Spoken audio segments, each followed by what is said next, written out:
そうです。またタックを。はーい。あ、どうしましたな。マシマシよりちょっと多いぐらい。あ、美味しい。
日によってはちょっと3時の時とかもあったりするんですが。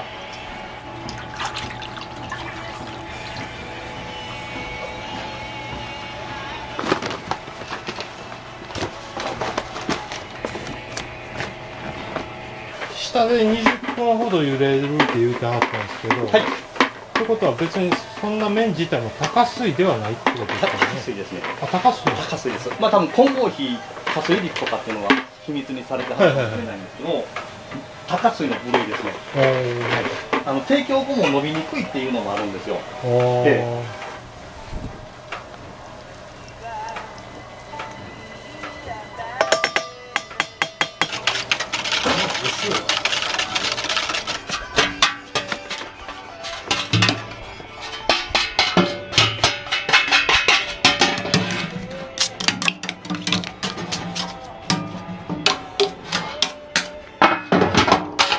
まずバラかけという作業が、1回とで2回に分けて、はい、やります。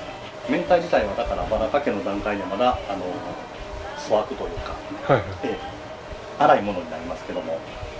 バラかけっていうのはここを押す作業ですか？あ、おっしゃる通りですね。バラかけ段階では滑らかさはないですね。聞いたかもしれないですけど、今日声明してもらってる高垣さんは実は卒業したバラックなんですけど撮影のために戻ってきてくれたんですよ。いや、映像に言ってくれてますけど宣伝兼ねて、そう、今後開業予定なんで、どちらで？今ちょっと言うと和歌山の岩出というところがあるんですけども、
チャーシューの塊肉に、スープかけられたじゃないですか、はい、あれはどんな理由？あれは温めるのと、あとはスープ入れてちょっとだしを出すっていう感じです。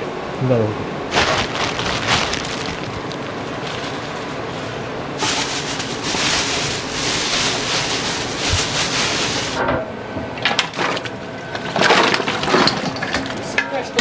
ちょっと食べたらある程度わかるから、まあ、ラーメンってこう基本的にスープで、まあ、材料以外に作り方で2種類あって、取り切りと言われる形とそれ以外かっていう。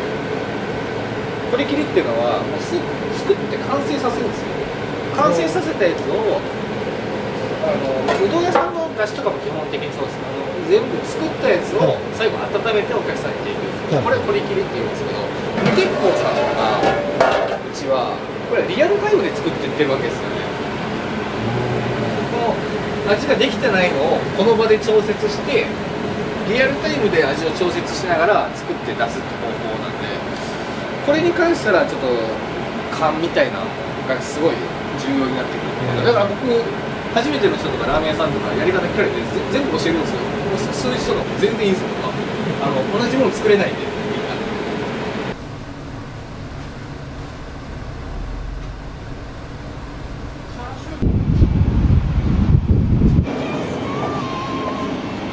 赤色は何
お湯が飛ぶんでご注意ください。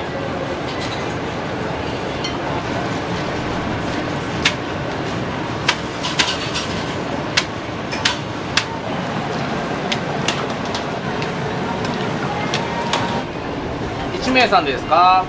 何グラムにしましょう？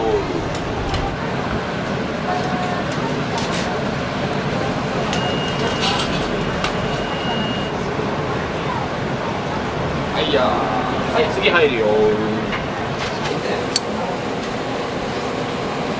はい、お待たせしました。どうぞ。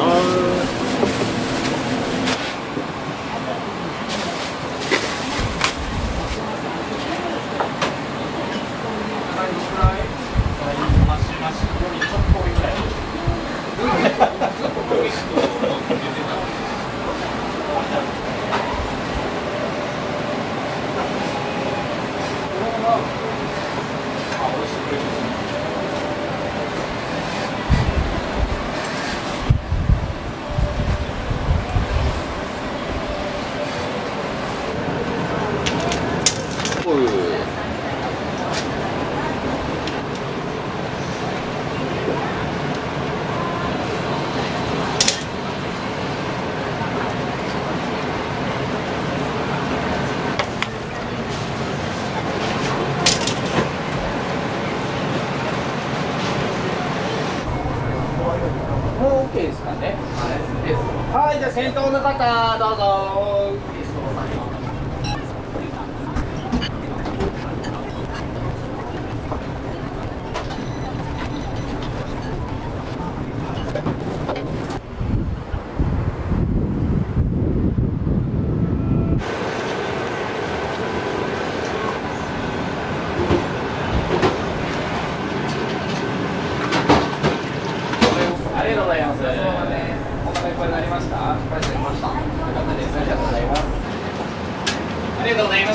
たお願いします。ありがとうございました。またお願いします。よいしょ。ありがとうございます。ありがとうございます。ありがとうございました。またお願いします。いらっしゃいませ、どうぞ。せーの、ニンニク入れますか？入れまして。よーい。はーい。あ、こちらの席どうぞ。店長もすごくいい方なので入りやすいです。ラーメンもすごいやわ麺なんですけど、小麦のいい感じが出てる。ラーメンの具材の野菜が他の二郎系と違ってクタクタっとしてる。アルバイトじゃないですけどお手伝いをやらせていただいたことがあるんです。仕事の仕方がすごく丁寧なんですね。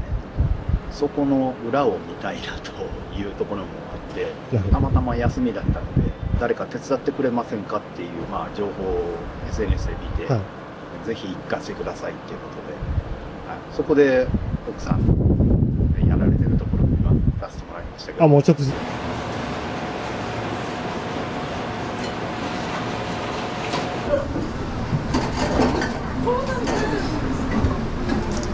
最後ね、ごめんなさい。どうぞ。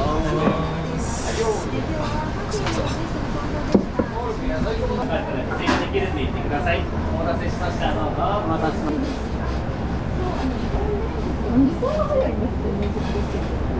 ありがとうございます。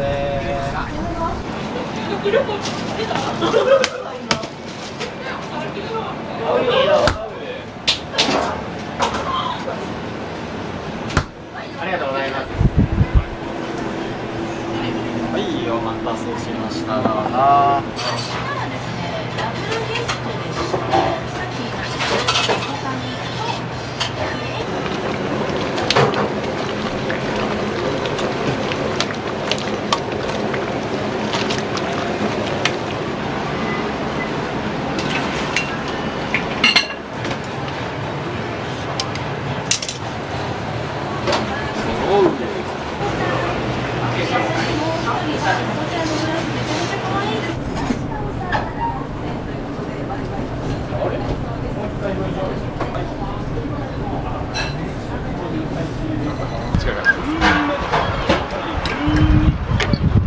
看板がついてる間はお客さんが入ってもらえるって、ここ準備中でもいいっていうルールでパッてやるんですよ。はい、お待たせします。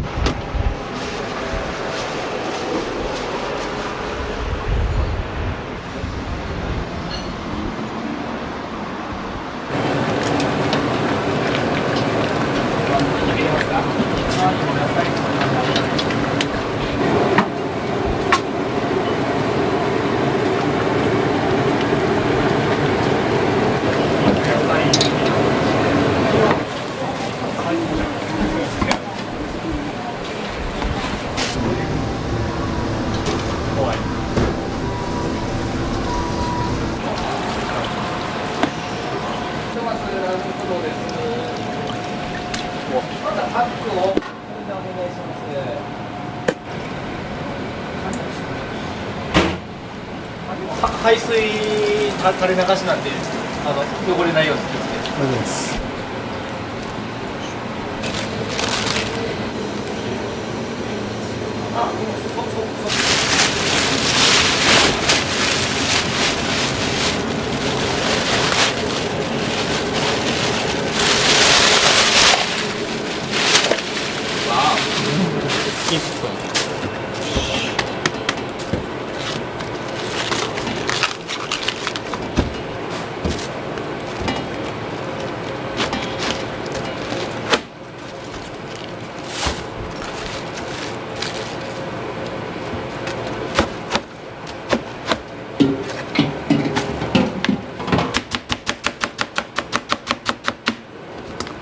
やっぱ遅くなってるよな、ちょっと。持ってきます。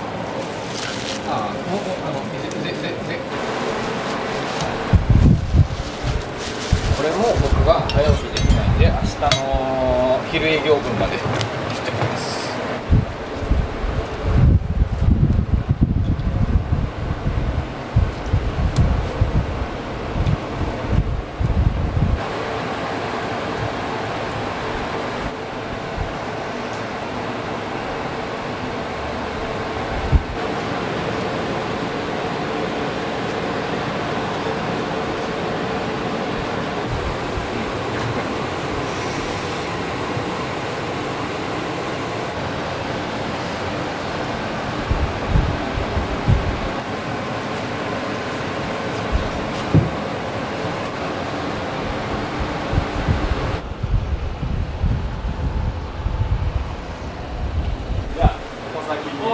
ありがとう。ごきげんよう。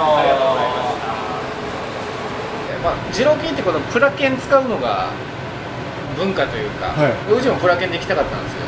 でヤフオク見てたら別券売機って何ぼかな、高かったら40万ぐらい中古で、はい2万2000円でたまたまお風呂屋さんの中古のやつがあったんですよ。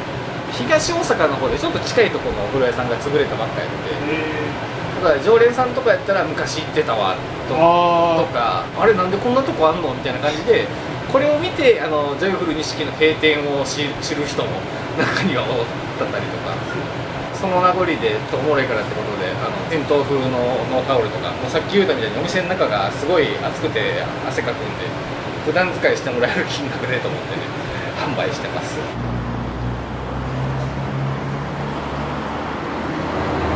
もう一個いった。もう一個いった。どう。すみません、皆様だ。ありがとうございました。お気をつけて。これが忖度や。これが忖度や。世の中ももっと生き生きする。あなたが自分らしく生きていける勇気を。ニンニクってあります？あ、そうです。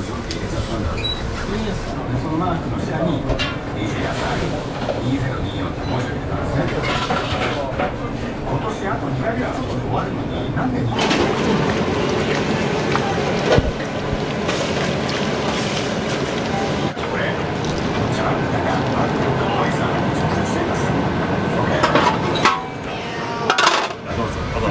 おかわりが今ないんで、今からするのもしかしたら間に合えば。もう私、カニ焼きや。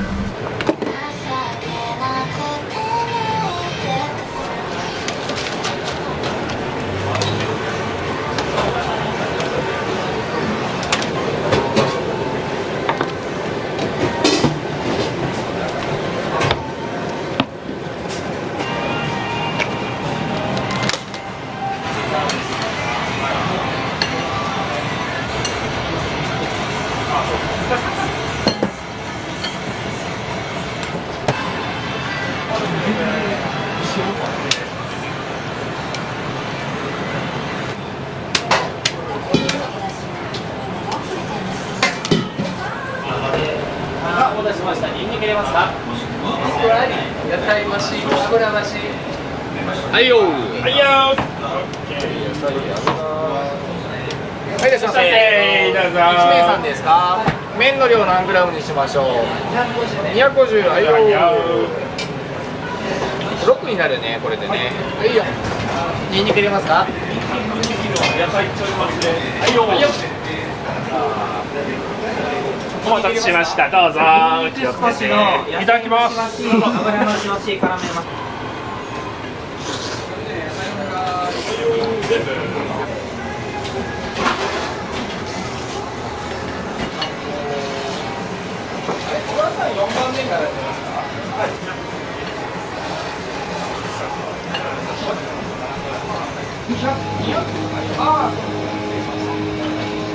食べきりました。食べきりました。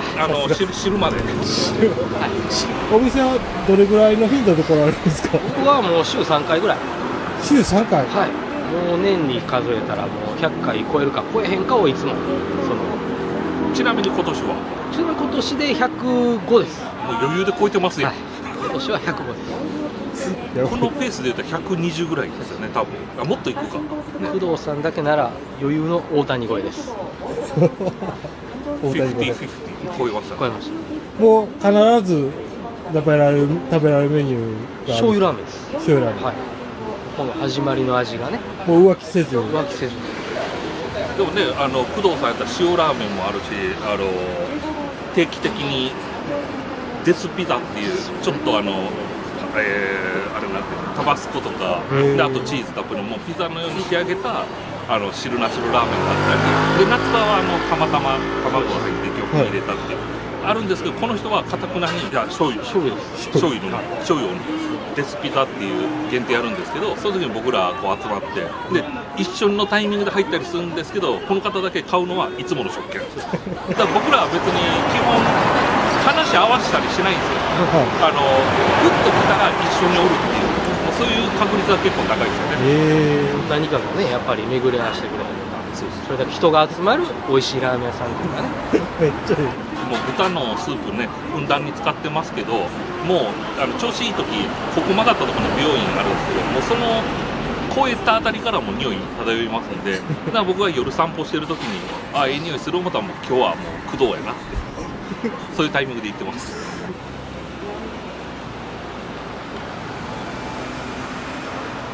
何を食べられたんですか？僕塩ラーメン食べました。僕は醤油の汁なし2人とも。醤油汁なしです。お味いかがでした？他の二郎系よりちょっと麺柔らかめなんですけど、普通にしっかり二郎っぽいインパクトがあって美味しかったです。あれですね、麺が柔らかいんで食べやすいですね。塩ラーメン初めて食べたんですけど、やっぱなんかあっさりはしてるんですけど、やっぱ二郎っぽいとこ残してて美味しかったです。500の1万円の時にちょっとこう悪い目立ち方じゃないですけど、言い悪い方してるのちょっと悲しかったですね。なんかもうお店の善意でねやってもらってるんで、1万円罰金みたいなところだけ大きく言われたりするのは、まあそこはあんまり勘違いされてほしくないなっていうのはちょっと思います。はい。1万円をお預かりされるっていうところとありましたね。いや、なんかもう当たり前になって思うたもんな、1万円預かるのな。今日はなかったですけど、やっぱ夜とかやったらこう冷蔵庫のところに1万円貼るクリップがあるんだよね。それが最高3万とかなったりするような。あるよな。2万3万とかいったりするから。もうみんなそれがもう周知の事実で、何やったら1万円預けたくて来てる人までいるよね。おるおる。そうそうそう。日常でそういう食事をしながらこうスリルを味わえる体験ってなかなかないと思うんですよ。だから僕が思うにこの二郎系のラーメンは普通の食事というよりアトラクションに近いなと思っていてるところがあって、普通の食事と比べて、まず並んで食べていただいて長い間待ってもらって、来たらそのサービスと正反対のことが結構あったりするわけですよ。はい、こうお客さんをもてなそうって気持ちはあるんですけど、はい、その大きいたくさんの量を一気に時間内というか、もうつつきのラーメン作り始めるんで、はい、食べてもらわなあかんから、ある種お客さんからしたらストレスなんですけど、同時に達成感もあるという、このなんというかアトラクション感というかスリルというか、そういうのも一つこの二郎系文化の魅力の一つかなって僕は思ってて、で1万円に関したら本当にフードロスというか、遊び半分で頼む人が少なくなってほしいなっていうのが一番の要因やったんですけど、今はそういうなんというかお客さんもちょっと楽しんでこのシステムを理解してもらってるっていうのを考えると、結果としてはやってよかった。茹で時間が20分のお店、多分うちだけだと思うんですよ。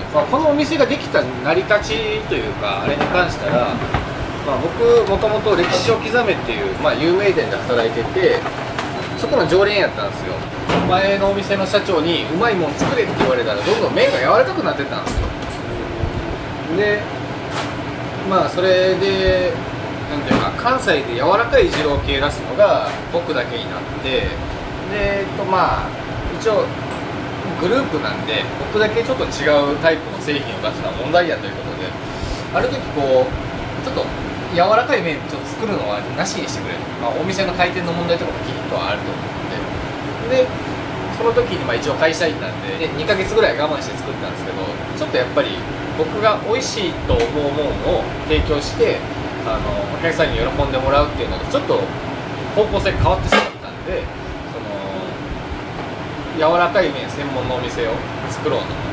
でそれで作ったのが5年前だから、本当になんていうか、お客さんみんなのことを思って作ったお店ではなく、その柔らかい二郎系が好きな人というか、このお店の存在意義は僕が食べたいものを全力で作るための装置というか、僕が美味しい自分が好きなラーメンを作るためだけに作ったと言っても過言ではないですね。そんなラーメンなんで、当然すごい好き嫌い分かれるんですよね。誰かにとったら120点ですけど、もう平均的に見たらもう60点あればいいかなぐらいになってて、突出してるところ。そうですそうです。もう麺20分茹でてるのは間違いなくうちだけだと思うんで、でそういう環境なんで、よそのお店で食べれる人が大ラーメン頼むんですよ。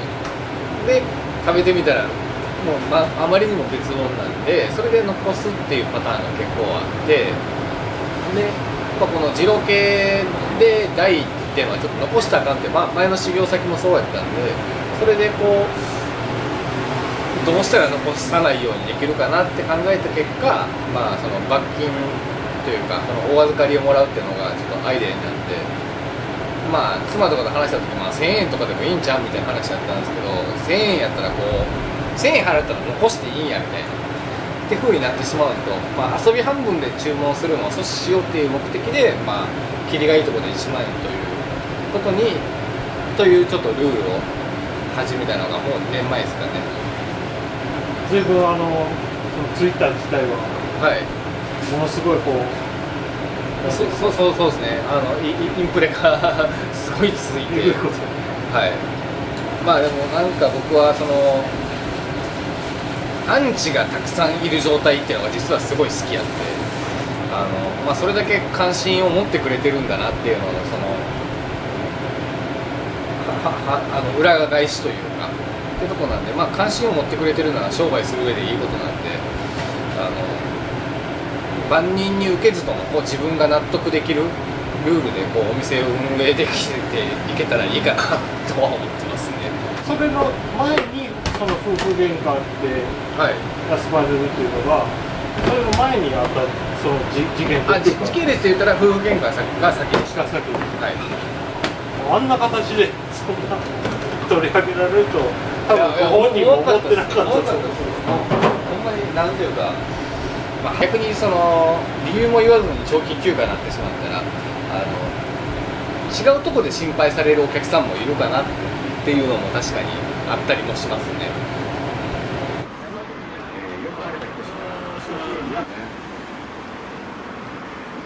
なんか